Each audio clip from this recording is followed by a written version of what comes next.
Tre, due, uno, ciao, partiti, ci siamo, ci sei? Ci sono in collegamento.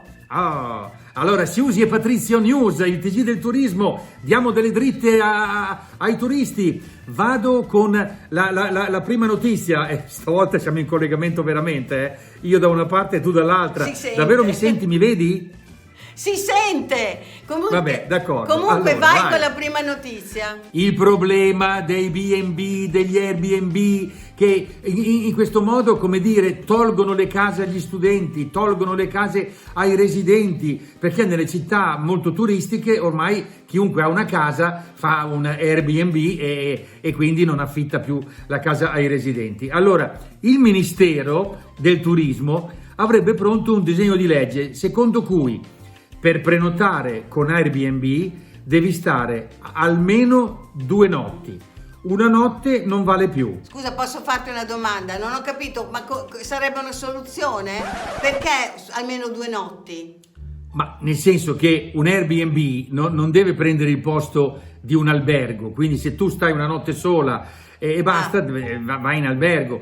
Il B&B dovrebbe essere, come dire, accoglienza per un periodo più lungo, no? Insomma, è un modo per limitare l'utilizzo degli Airbnb a favore di alberghi o altre sistemazioni e a cascata la gente dovrebbe decidere di affittare le case ai residenti più di fare dei B&B. Questo sarebbe l'obiettivo, non sappiamo se funziona, vedremo. Direi di no. Comunque la seconda notizia è questa: è ora possibile fare l'Interrail tra isole della Grecia e infatti i nuovi pass consentono di viaggiare da isola in isola utilizzando i traghetti. Ci sono 2 tipi di pass disponibili, un pass da 4 giorni al costo di 95 euro e altri al costo diverso. Insomma, potete fare l'Interrail anche nelle isole greche, anche questo potrebbe essere un risparmio.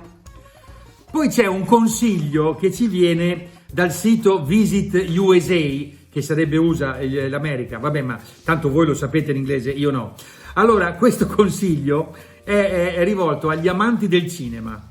Potreste fare un viaggio nel West americano, perché lì è pieno di località che hanno in qualche modo ospitato delle produzioni cinematografiche e quindi vi trovate nella location dei film molto famosi, luoghi storici, scenari naturali. Per esempio a Rapid City c'è una cittadina western dove hanno girato Balla coi lupi, un'altra location sempre da quelle parti lì dove hanno girato Incontri ravvicinati del terzo tipo, oppure nel Montana, eccetera eccetera. Vabbè, insomma, in Italia potreste andare a Brescello, dove hanno girato i film di Peppone Don Camillo, oppure a Rimini, dove ci sono i luoghi cinematografici, non proprio i set, dove ha girato Fellini. Certo, cinema e turismo. Beh, tu ci dovresti andare perché con quanto la passione del western ci va benissimo, insomma. Però se avete 15 milioni di sterline, il Burg Island è l'isola inglese, luogo di ispirazione per Agatha Christie, e il suo hotel Art Deco è in vendita, è a disposizione. E ci sono offerte superiori a 15 milioni di sterline. L'isola cara ai Beatles e all'ex re d'Inghilterra Edoardo VIII. Allora, gli hotel dove ha soggiornato Agatha Christie, che Agatha Christie amava, tutti molto art déco, sono un po' in giro per il mondo. Io ci sono andata in alcuni, Per esempio il Pera Palace di Istanbul. 2 hours later.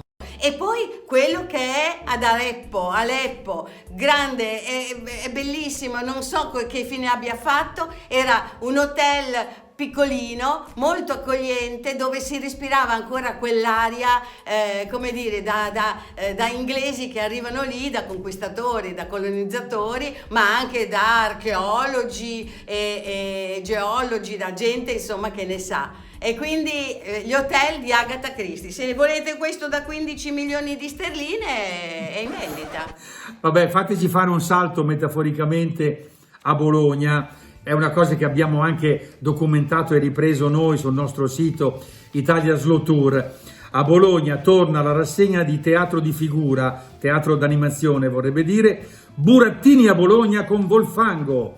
Allora si svolgerà questa rassegna nel cortile d'onore di Palazzo d'Accursio, siamo in Piazza Maggiore, dal 22 giugno fino all'8 settembre. La rassegna, che è diretta da Riccardo Pazzaglia, presenta il meglio del repertorio tipico del burattino bolognese e ogni giovedì sera ci sarà una rappresentazione. Quest'anno il tema, guarda caso, per quello ci sentiamo anche molto coinvolti, noi come turisti per caso, sarà il viaggio. C'è anche musica dal vivo con Fausto Carpani, il gruppo Emiliano e l'ukulele di Danilo Vignola. È molto bello, è interessante tu Mau, te ne intendi di burattini? Assolutamente sì, il gruppo Emiliano comunque andatelo a sentire perché sono veramente straordinari e poi i personaggi, Sganapino, Balanzone, Fagiolino, Sgurgueguel, ci sono tutti i personaggi della tradizione emiliana, diciamo, e quindi assolutamente un appuntamento da non mancare. Una volta tanto i burattini, che bello! Allora, a questo punto invece saltiamo direttamente a Venezia. A Venezia hanno aperto la Biennale e ci segnalano una cosa molto interessante, e cioè il padiglione della Repubblica dell'Uzbekistan.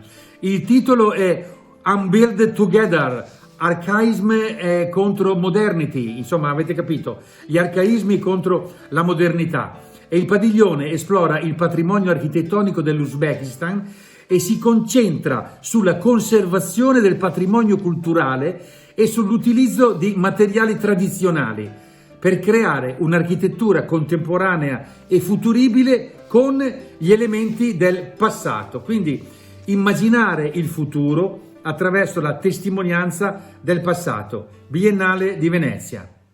Beh, bello, ci ho capito poco, è giusto, ma insomma deve essere una cosa da andare a vedere. Così come potrebbe essere una cosa molto curiosa da andare a vedere il viaggio di degustazione dello champagne Veuve Clicquot.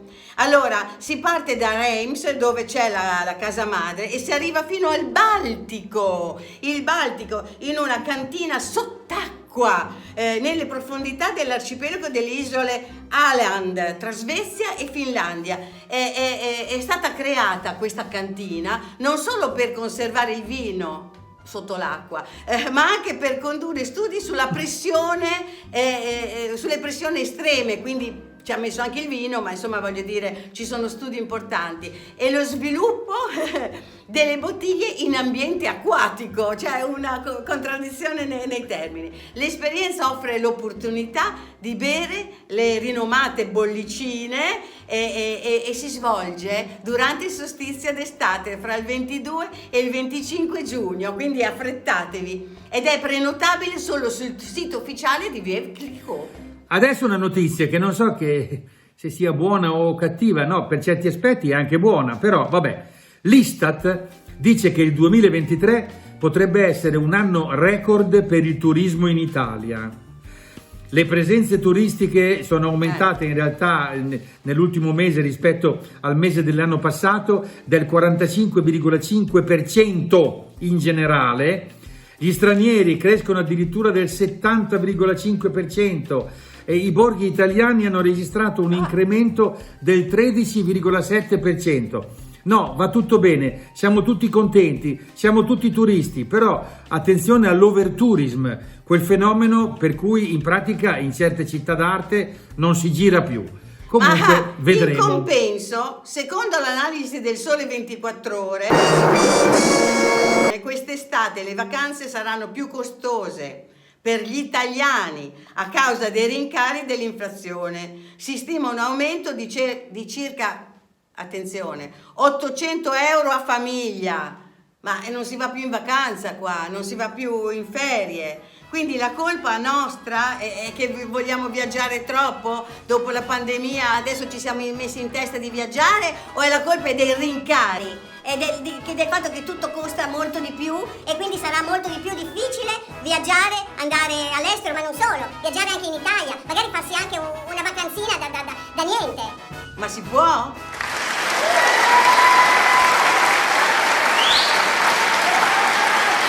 Vabbè, non lo so se si può, è un bel tema, ne discuteremo. Intanto pensateci, abbiamo finito il tempo, dobbiamo salutarci. Alla prossima edizione di Susi e Patrizio News.